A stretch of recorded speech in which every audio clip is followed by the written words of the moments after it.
Because had Joe Biden signed off on the proposal that Keir Starmer, the Prime Minister of the United Kingdom, brought in to greenlight the use of Storm Shadow cruise missiles and American ATACMS missiles against targets inside Russia, we'd all be dead,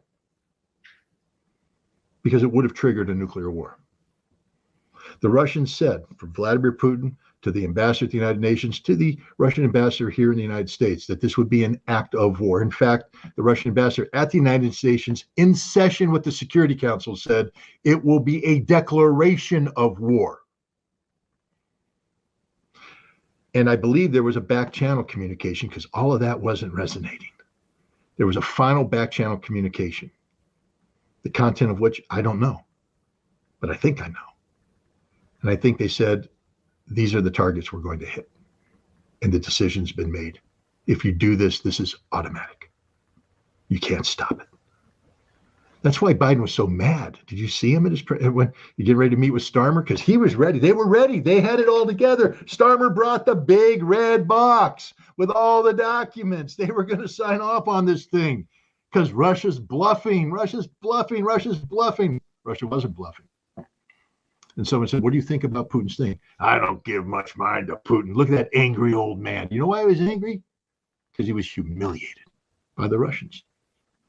But this isn't about humiliation. What it's about is that a man named Volodymyr Zelensky has put political pressure on the United States, Great Britain, and NATO to allow him to do something that everybody knows will has the potential of triggering a nuclear war. And they almost did it. They almost signed off on it. We almost all died this weekend. Do you understand that? I don't think people understand it.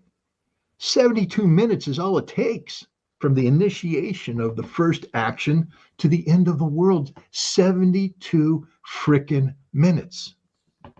Whatever the hell you were doing this weekend, you wouldn't have gotten to do it. I went to a movie. You wouldn't have gotten to see the end of the movie. Took my kids for a walk. They ain't coming home. Took my dogs for a walk. You ain't coming home either. There would be no home. And if there is, the consequences of surviving the initial nuclear exchange are worse than dying in the initial nuclear exchange. Nikita Khrushchev said it. The survivors will envy the dead. I don't think everybody gets it. I don't think your audience gets it. I think they're just saying that, guys, we all almost died this weekend. It's the closest we came to nuclear war since the Cuban Missile Crisis. One stroke of the pen would have all been taken. They were getting ready to sign the frickin' documents. Biden was lined up with Starmer. They had the paperwork ready. And it's only because the Russians said, if you do this, this is what's going to happen. We're not bluffing. And thank God somebody close to Biden went, they ain't bluffing. They're not. And Biden made the right decision. But they're still going to talk about it.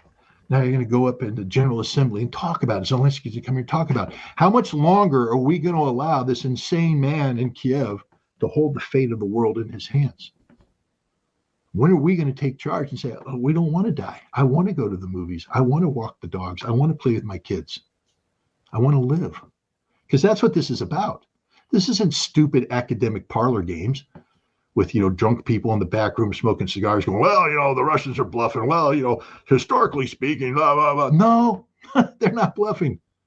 This is about America and Great Britain enabling Ukraine to attack Russian cities using weapons provided by the United States and Great Britain, using targets developed by the United States and Great Britain, inserted into the weapon systems by American and British hands.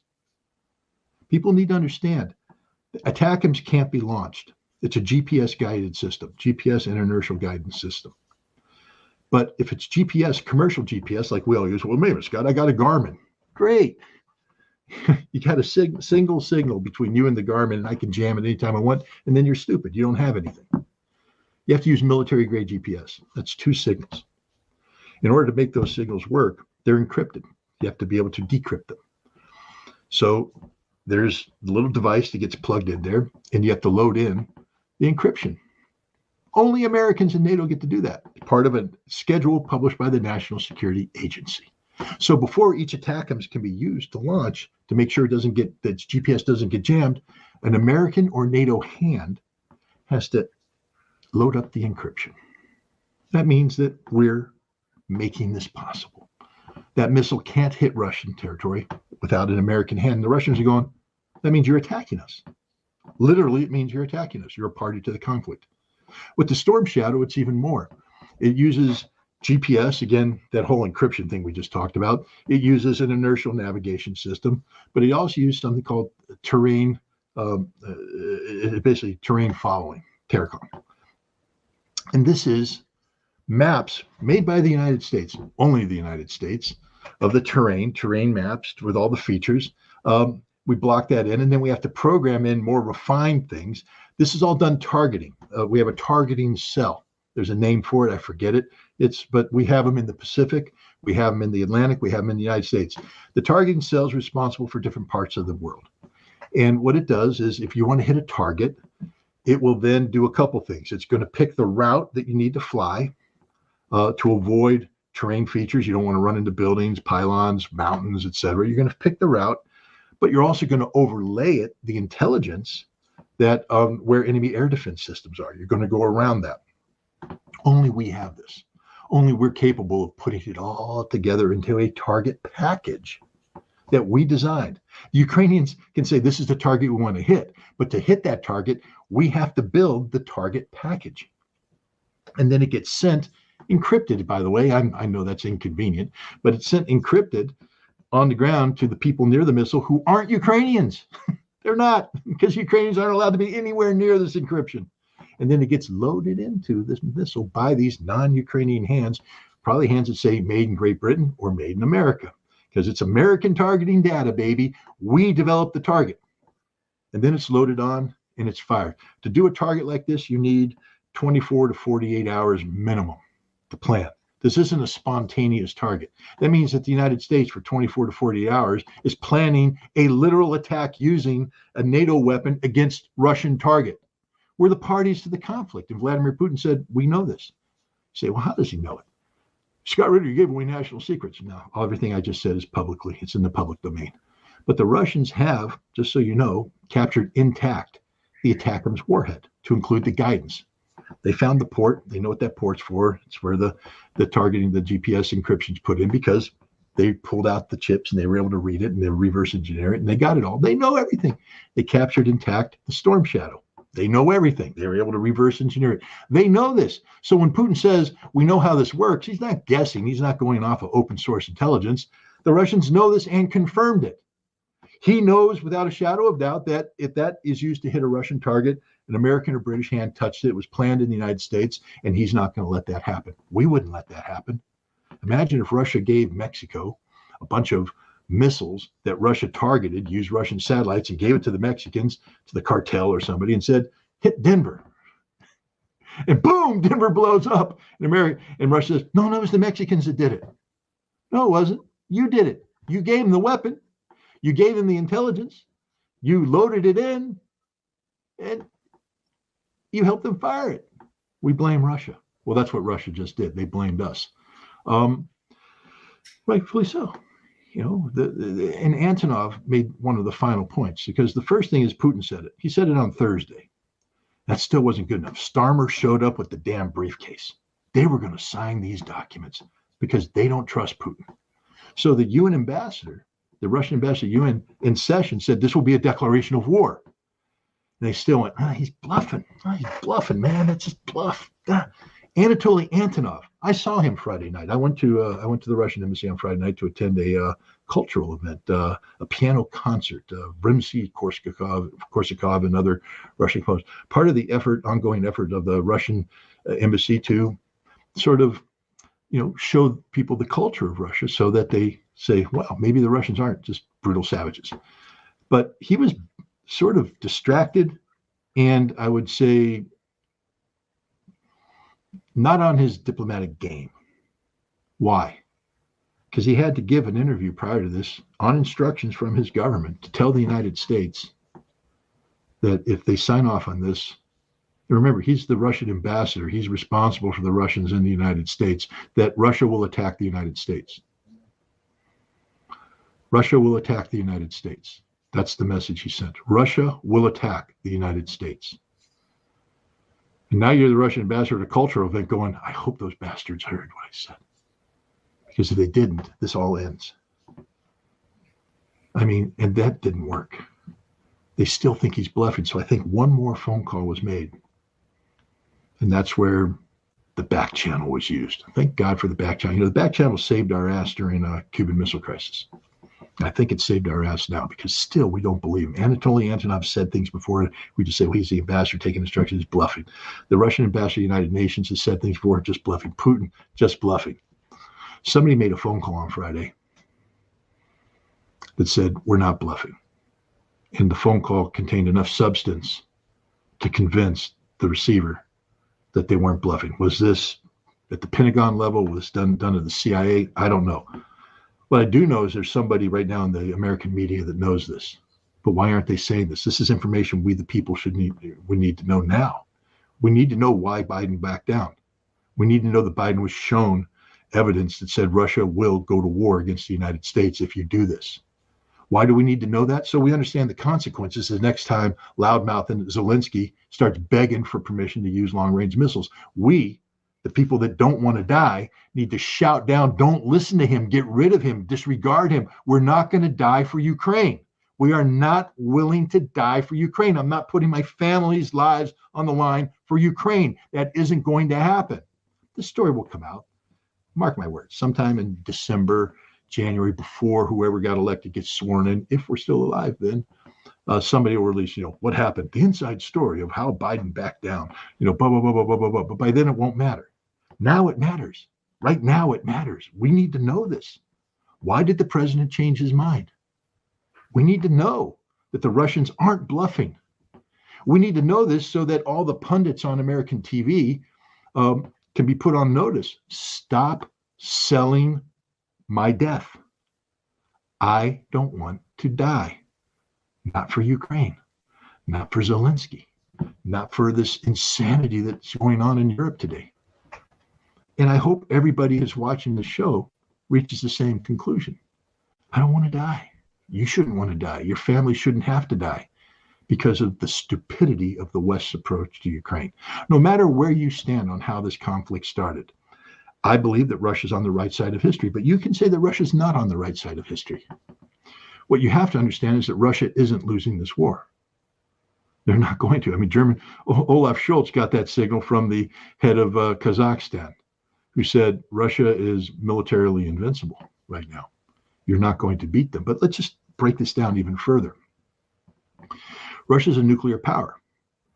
Its nuclear doctrine is built upon the premise that if the existential survival of Russia is put at risk, Russia will use its nuclear power to preserve and protect Russian survival. So your policy says, well, we're going to defeat Russia strategically. What part of Russia will use nuclear weapons to ensure that doesn't happen? Are you not understanding? So anybody who's sitting here saying that we're going to use Ukraine as a proxy conflict to bring about the strategic defeat of Russia is stupid, frankly speaking. And if their response is, well, Russia's bluffing. No, they're not. Biden just realized that. They're not bluffing. This is as real as it gets. This threat is real. It's existential in nature. Russia doesn't pose a threat to NATO. Russia's not going to invade NATO. Again, just think about this. How many troops has Russia had to put into the effort to recapture the Donbass, and how slow is that going? How difficult is it for Russia to assemble the forces necessary to recapture Kursk? And how slow is that going? These are hundreds of thousands of troops. Russia just enlarged its military. Putin signed off on it to about 1.5 million, an additional 600,000 troops. Why? Well, because Russia says there are threats, growing threats around our border that we need to have the troops to deal with defensively. Russia's not an offensive inclined power. They don't have the 12 million men needed to do large-scale offensive operations against Europe. So all this nonsense about Russia will follow up its victory in Ukraine by going into Romania, no, it's not. No, it's not. They don't have the military capacity to do this. Now, if Russia is attacked, Russia has the capacity to defend, and their defense is active in nature, which means they will take the fight to you. But that's a fight that you started, not Russia. Russia's not organized to initiate offensive military operations against NATO, and politically they're not inclined to do so. So we need to stop this nonsense about, we have to hold on to Ukraine to defend Europe. If we don't fight them there, we're going to have to fight them here. That's a lie, a straight up lie. A straight up lie. So again, it's sad what's happening to Ukraine. I agree. But I believe it's Ukraine's fault and the West's fault for promoting this fight, to begin this fight.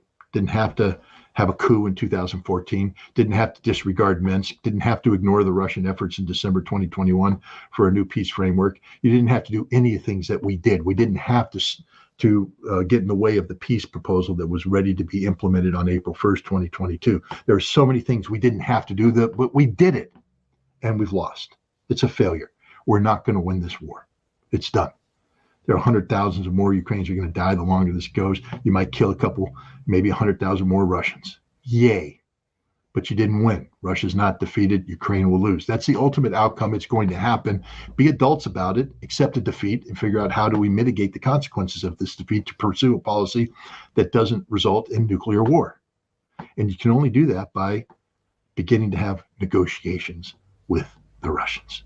So now we come back to there's a wonderful op-ed written by RFK Jr. and Donald Trump Jr. Now people can say whatever they want about that. That you're missing the point. If your response is, well, that's RFK, he's a vaccine guy, or he's this, or he's that, he's pro-Israel, you're missing the point. That just shows how stupid you are. I apologize for calling people stupid, but at this point, I almost died this past weekend because of your stupidity, so I don't care. You're stupid, really. And if that's Donald Trump Jr., he's the son, he's crazy, he's this, you're missing the point. What's the one thing that RFK Jr. and Donald Trump Jr. can do that you can't do? Talk to Donald Trump.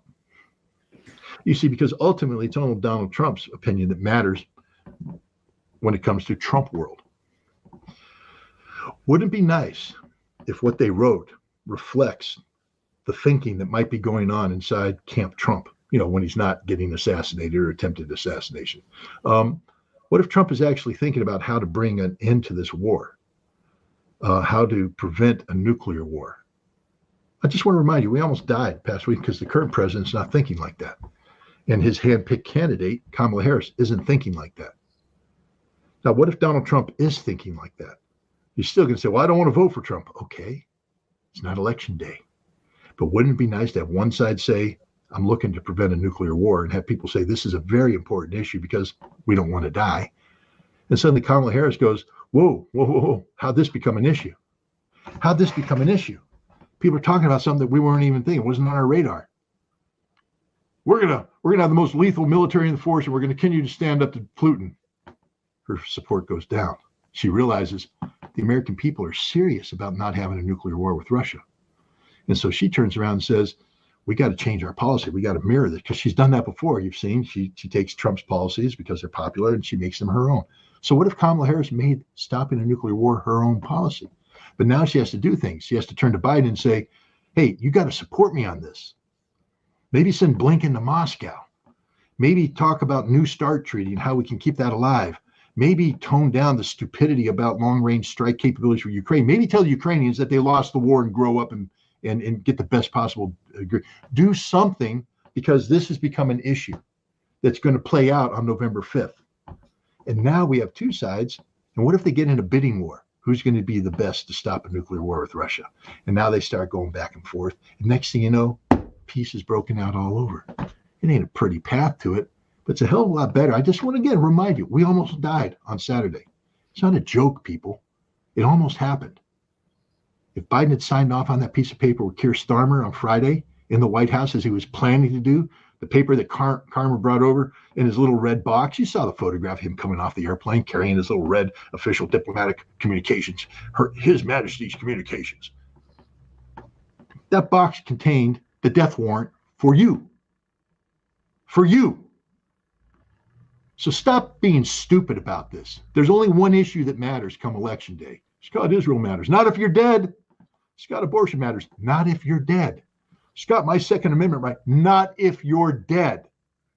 None of it matters if you're dead. And if there's a war between the United States and Russia, you're going to die.